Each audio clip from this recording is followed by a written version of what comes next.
진짜가 나타났다. 스트리트 능력자들 19, 19일을 공개합니다. 독학으로 모모 만든 아빠.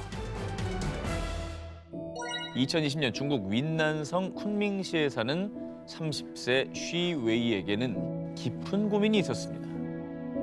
하오 양은 앞으로 몇 개월밖에 남지 않았습니다. 마음의 준비를 하셔야겠어요. 하나밖에 없는 아들 하오 양이 희귀 유전 질환인 맨케스 증후군을 앓고 있었기 때문입니다. 이 병은 구리 함유 요소의 기능 저하로 혈청 구리 농도가 낮아지며 발생하는 퇴행성 신경 장애 질환으로요. 치료가 쉽지 않아서 3살 이전에 사망하는 경우가 대부분이라고 합니다. 슈웨이는 2살 난 아들의 자라는 모습을 볼수록 걱정만 깊어졌습니다. 엄마 아빠 마음에서는 저거 정말 하루하루가 지옥일 거예요. 완치는 아니지만 맨케스 증후군 증상을 완화하고 생명을 연장할 수 있는 유일한 약이 있긴 합니다. 그런데 정말 안타깝게도 워낙에 희귀 질환이다 보니 당시 중국 내에서는 그 약을 취급하지 않았고요. 엎친 데 덮친 격으로 코로나19로 하늘길까지 막혀 슈웨이는 약을 구하러 해외로 갈 수도 없는 상황이었습니다. 아이고 정말 코로나19를 확산을 막기 위해서 여러 가지 통제를 하는 것도 정말 필요한 일이었겠지만 이것 때문에 정말 필요한 사람들이 어디 갈 수가 없어서 그렇죠. 이렇게 위급한 상황이 되는 경우가 생각보다 많았더라고요. 진짜 부모 마음이 얼마나 타들어갔을지 아휴 참 안타깝습니다. 이 죽어가는 아들을 바라보며 절망하던 슈웨이는 어느 날 직접 맨케스 증후군을 완화시키는 약을 제조하기로 결심한 것입니다. 약을 직접 만드는 게 가능해요? 약사가 아닙니다, 이분. 네. 아니 아니요. 약사여도 가능할까? 전문가들이 다 투입이 돼도 만들기 힘들다는 게 약인데. 그렇죠. 이 사람 무슨 뭐 화학에 대한 지식이 많은 거예요? 아닙니다. 이 슈웨이는요 평범한 사업가였는데요. 때문에 모두 불가능하다고 했지만 슈웨이는 오직 아들 하오 양을 살려야 한다는 일념 하나로 집 한쪽 다용도실을 실험실로 개조합니다. 그리고 장비와 원료를 구해와서 연구에 돌입했고요. 대부분 영어로 된 논문들을 번역기로 해석해가며 연구를 이어갔습니다. 그렇게 그가 읽은 논문만 약 600편. 우와. 영어로 된 거예요. 와. 아들에 대한 사랑인 거죠. 예, 정말 절박한 심정으로 그렇죠. 오죽하면 약을 직접 만들겠다고 하겠어요. 아니 근데 비전공자인데 뭐 논문 사실 본다고 이해되나요? 자, 모두가 이렇게 불가능할 거라고 생각했습니다만 단 6주 만에 약 제조에 성공하게 된 슈웨이. 그리고 정말 기적적으로 약을 투약한 하오양. 2주 만에 병세가 호전됐고요. 우와. 의학계에서도 이 약이 병을 낫게 하는 건 아니지만 단기적인 증상 완화에 효과가 있다고 밝혔습니다. 6주 만에? 야 이게 뭐 기도가 하늘에 닿았는지 결국 이제 아들을 살리겠다는 그 일념과 간절함이 뭔가 어떤 능력까지 끌어올린 게 아닐까. 맞아요. 아니 이 사람 제대로 이 분야로 배웠으면 노벨 화학상 탔겠는데요? 이외 한 국제 생명공학연구소는요. 슈웨이를 연구소에 채용. 함께 맨케스 증후군 유전자 치료 연구를 진행하고 있다고 합니다. 저는 제약회사에서 당연히 모셔갈 것 같은 게 네. 이분보다 간절하게 이 병을 판 사람이 누가 있겠어요? 논문 그렇죠. 600편 누가 읽어봤겠습니까? 누가 읽어봤겠어요? 야, 부모의 사랑 그리고 그로 인한 초인적인 어떤 힘 덕분에 그리고 본인 또 재능이 있었을 것 같아요 저는. 있었겠죠. 예. 그렇죠. 이 모든 게 다 합쳐져서 저런 결과가 나왔나 봐요. 스트리트 능력자들 19, 17일을 공개합니다. 주식계 전설이 된 모모. 저를 비롯해 많은 개미들이 꿈꾸는 주식 대박의 꿈. 그런데 일본에서 투자금 약 700만 원으로 1,500억 원, 약 2만 배의 수익을 기록. 일본 젊은 층 사이에서 롤모델로 꼽히는 개인 투자자가 있습니다. 바로 일본 주식계 전설 가타야마 아키라입니다. 그런데 사실 그는 주식의 주자도 모를 뿐더러 원래 직업은 백수. 그것도 세상과 담쌓은 게임 페인이었습니다. 2001년 대학 진학 1년 만에 자퇴한 뒤 무려 약 4년간 게임에만 몰두하던 그.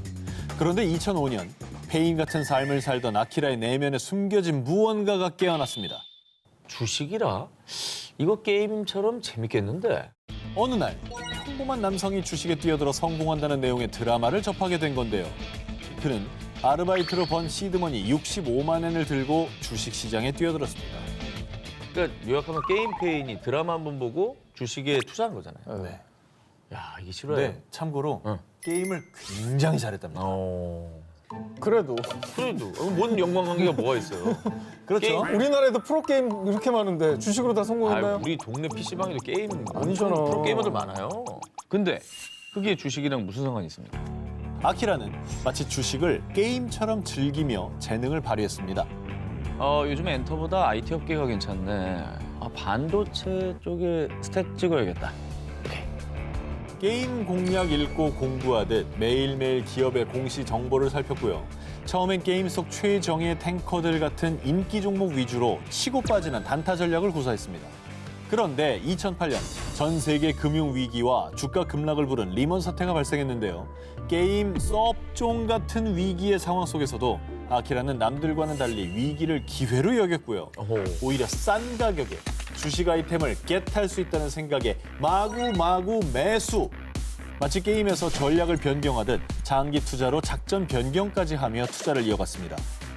그 결과 우리 돈으로 약 1,500억 원의 투자 자산을 가진 주식의 신으로 등극했고요. 우와. 투자 회사에서 서로 모셔가려는 주식계의 미다스 손이 됐습니다. 게임도 진짜 전략적으로 팔려면 그렇지. 그 안에 있는 네. 아이템, 캐릭터 네. 다 공부해서 상성 막 맞추고 이거 해야 되잖아요. 그런 걸 잘했다는 게 이게 운이 좋은 게 아니야. 공부를 한 전략적으로. 결과가 나타난 거네. 다시 이제 보면 이제 게임 페인 같습니까? 성공한 투자자 같습니까? 저는 최고의 애널리스트로 보입니다. 스트리트 능력자를 짚고 14위를 공개합니다.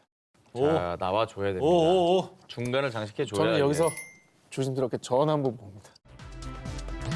세상을 들썩이게 한 모모 발명가. 야, 오늘은 또 와. 오 기자가 감이 좋네요. 나 오늘 왜 이래? 이게 인생이 참 부메랑이에요, 그죠? 아직은 뭐 결과를 보기 전입니다. 자, 이 두 기자님께 미션 하나 드리겠습니다. 아 근데 맨날 이렇게 얘기해놓고 이상한 거 시키잖아요. 아니에요. 이번엔 제대로 된 거예요. 자, 제 친구가 이사를 갔어요. 근데 수돗물 상태가 영 마음에 안 들어요. 그 두 기자님께서 이 수돗물의 유독 성분을 검출하는 기계를 만들어 주십시오. 검출 장비가 있어야 되는 거예요. 그거를 만들어 달라는 거잖아요. 우리 엄마도 얘기해, 그거는. 검출 장비를 어떻게 만드냐고. 잘 만들어야죠. 아, 정말. 이거 어떻게 해? 이거를 한 개인이 만들 수 있나요? 자, 프리랜식구의 공식 엘리트 두 기자들도 불가능했던 이 일. 겨우 반성하세요. 11살 소녀, 기탄잘리 라오는 해냅니다. 어떻게 해야 되나? 정말 훌륭한 사람이네. 때는 바야로 지난 2014년 미국 플린트시의 식수 오염 사태. 식수 공급원인 수도관이 부식돼 수돗물이 납성분으로 오염되면서요. 최소 12명이 사망, 주민 수만 명이 납에 중독되는 끔찍한 재난이 발생했습니다. 그런데 이때 집에서 뉴스를 통해 이 소식을 접한 라오는요. 플린트시 주민들을 도울 방법이 없을까? 아무도 하지 않으면 내가 하겠어. 즉각 수질 상태를 확인할 수 있는 간편한 방법을 찾아 곧바로 행동을 개시. 인터넷과 도서관에서 자료를 찾아보니 어려운 전문 용어도 많고 설계도 복잡했지만요. 척하면 척, 단박에 이해한 라오. 그 결과 몇 번의 연구와 실험 끝에 라오는 겨우 11살의 나이에 탄소 나노 튜브를 이용해 물속의 납성분을 손쉽게 감지하는 휴대장치, 일명 테티스 개발에 성공합니다. 이야, 저게 되는 거야? 테티스까지는 기대 안 했는데 뭐 와. 저런 어떤 뭐 탄소 나노 튜브 이런 얘기 나올 줄 알았습니다. 아니 탄소 나는 튜브로 납성분을 어떻게 검출하지? 어린 소녀가 내놓은 이 획기적인 발명품에 과학계도 깜짝 놀랐고요. 이 일로 라오는 미국 최고의 젊은 과학자상 수상, 환경보호 대통령상 수상, 일약 유명 인사가 됐습니다. 진짜 꼬마 에디슨 과학자 따로 없네요. 저 아이의 미래가 너무 기대된다. 자, 그런데 말입니다. 라오의 능력이 이게 끝이 아니었습니다. 이후에도 끝없이 사회 문제에 관심을 가진 라오는요. 마약 중독 여부를 진단할 수 있는 기기 에피온부터 인공지능 기술을 활용해 사이버 폭력을 감지할 수 있는 카인들리라는 서비스까지 잇따라 발명. 그 결과 지난 2020년 미국 유명 시사주간지에 올해 어린이로 선정되는 등 어린이 과학자로서 당찬 행보를 이어가고 있습니다. 스테이트 능력자들 19, 13위를 공개합니다. 두 기자님 12살 때 뭐 하셨어요? 기억이 안 나죠. 12살은 6학년인가? 5학년인가? 6학년인가? 5학년. 5학년. 5학년 때 저 이사 갔어요. 저도 5학년 때 그냥 전학 가서 열심히 적응하느라 힘들었던 기억밖에 안 나는데. 전학 간 거밖에 기억 안 나요. 네. 오래전전 기억이 잘 안 나요. 일반적입니다. 12살 때 이렇게 생각하는 게 일반적이에요. 그런데 이번에 소개할 주인공 미국에 사는 소년 잭슨은 2년 가까이 놀이터 대신 집에서 이것을 만드는 데 집중했습니다. 그 결과 잭슨이 12살이던 2018년 1월 드디어 완성한 작품은 바로 원자핵들이 서로 충돌할 때 생긴 에너지를 전력 등으로 활용시키는 장치, 핵융합로입니다. 에이, 말도 안 되네. 아까 뭐? 낙 검출 장치? 핵융합로! 핵융합로, 핵융합이라는 말도 모를 저는 텐데. 좀 믿음이 안 가요. 전 믿음이 안 저는 가요. 이게 말이 안 되는 100번 것 같아요. 양보해서 아까 탄소 뭐 그거는 볼 수 나노튜브는 있다고 보는데 그렇지. 핵융합로 어떻게 만들까? 핵융합은 우리에게 제일 친근한 건 태양이잖아요, 태양. 이렇게 반발하는 게 정상입니다. 핵융합로를 통해 얻은 핵융합 에너지는 원자력 발전과는 달리 방사성 폐기물이 발생하지 않는 청정 에너지입니다. 수십억 년간 태양이 타오르는 이유가 바로 이 핵융합 때문인데요. 현재 전 세계 네로라 하는 저명한 과학자들이 미래 인류의 에너지 부족 문제를 해결하기 위해 핵융합으로 인공 태양을 만드는 연구를 한창 진행 중입니다. 그런데 겨우 12살 어린 소년이 그것도 집에서 직접 핵융합로 제작에 도전! 무려 1억 도에 달하는 핵융합 실험에 성공한 겁니다. 평소에 과학에 관심이 많았던 잭슨은요, 겨우 10살 때 최연소 핵융합로 제작자? 채, 내가 더 잘할 수 있다고. 14살 때 핵융합로를 만들어 화제가 된 테일러 윌슨의 이야기를 알고는 자신도 핵융합로를 만들겠다고 결심했던 건데요. 보통 저때 동네에서 제일 구슬을 잘 친다거나 아니면 축구를 제일 잘하고 싶지. 핵이면 뭐 핵노잼 이런 얘기나 하고 다니지 무슨 핵융합로를 네, 만들어. 핵 안 써 요즘에? 핵간지 안 써? 핵간지? 아니 어디서 꼰대 냄새 안 나? 잭슨의 부모는 과학자도 아니었고요. 단지 어린 잭슨이 10살 때부터 핵융합로에 관한 정보를 인터넷을 통해 독학. 잭슨의 아버지 크리스는 아들의 놀이방을 핵융합 실험실로 개조해주고 펌프나 진공 부품 같은 장비를 구매할 수 있도록 재정적인 지원만 해줬습니다. 그리고 2년여간의 노력 끝에 12살 잭슨의 핵융합 실험은 대성공! 이 소식이 알려지자 전 세계 과학계가 들썩였고요.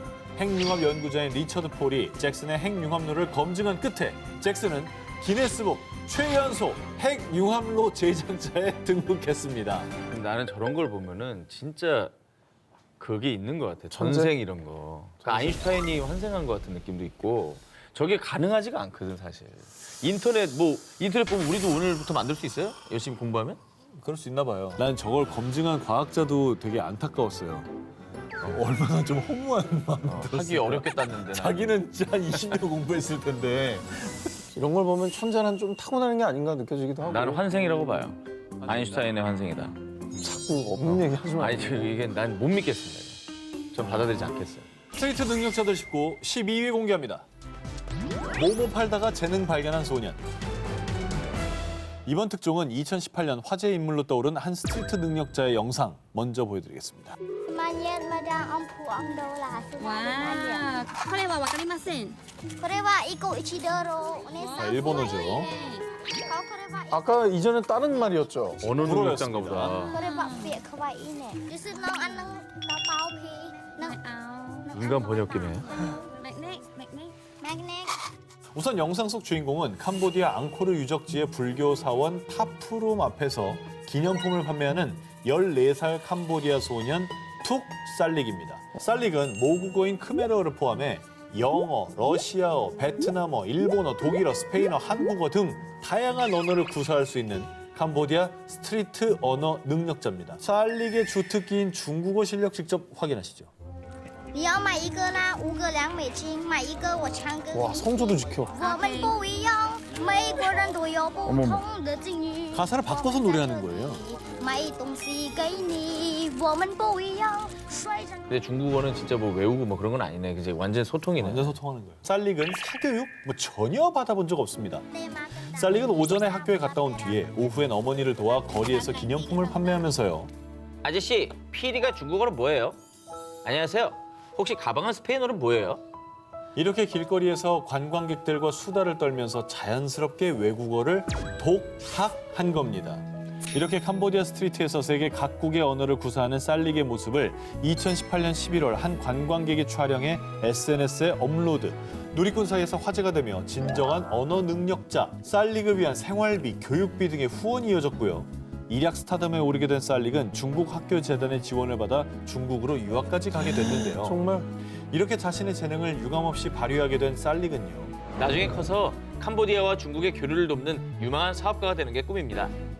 라는 당찬 포부를 밝혔습니다.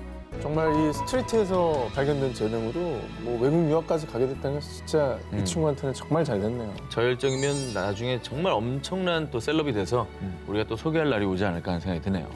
스트리트 능력자들 19 3위를 공개합니다.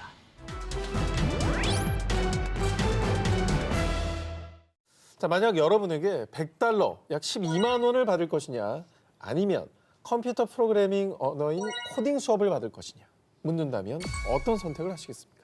$100요. 내가 코딩 이제 와서 배워서 뭐합니까? 이제 와서 여태까지 그 할머니 할아버지 얘기를 들어놓고 아니, 그런 오늘 얘기를 해요. 주제를 네? 그렇게 많이 하고서도 이제 와서는 얘기를 아유, 해요. 저 사람들이 대단한 사람들이라는 생각은 안 해요? 본인도 아유. 대단한 사람이 될 수 있다는 걸 생각 안 모두에게 해요? 해당하는 건 아니라고. 그냥 돈이나 챙기자. 저는 100불 받아서 오 기자 전 기자랑 밥이나 먹을래요. 100불 받아서 오 기자 전 기자랑 밥이나 먹을래요. 오케이. 그건 좋아요.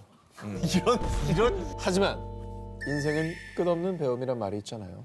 2013년 소프트웨어 개발자인 23세 패트릭 맥콘록은 자신과 함께 일할 코딩 능력자를 찾아 나섰는데요. 지금 현금으로 $100 받으실래요? 아님 저한테 코딩 과외 받으실래요? 뉴욕 거리에서 만난 한 남성에게 이 같은 제안을 한 맥콘록. 그런데 초면인 그 남성의 정체는 다름 아닌 노숙자였습니다. 어머. 오늘 주제가 스트리트 능력자잖아요. 정말 거리였던 겁니다. 스트리트에서 능력자를 찾고 있었던 거죠. 근데 노숙자면은 밥 사 먹을 이제 돈이 급하기 때문에 사실 100불을. 코딩 수업에 관심 안 가질 것 같은데. 재능이 있는지 없는지도 모르고 제안한 거잖아요. 그렇죠. 뭐 코딩에 관심이 있는지 뭐 코딩을 모를 수도 있는 거고. 그렇습니다. 37세 노숙자 레오 그랜드에겐 정말 황당한 제안이었는데요. 하지만 노숙자 그랜드는 콜, 현금 대신 코딩 수업을 택했습니다. 야 진짜? 이거 되게 의외의 선택인데.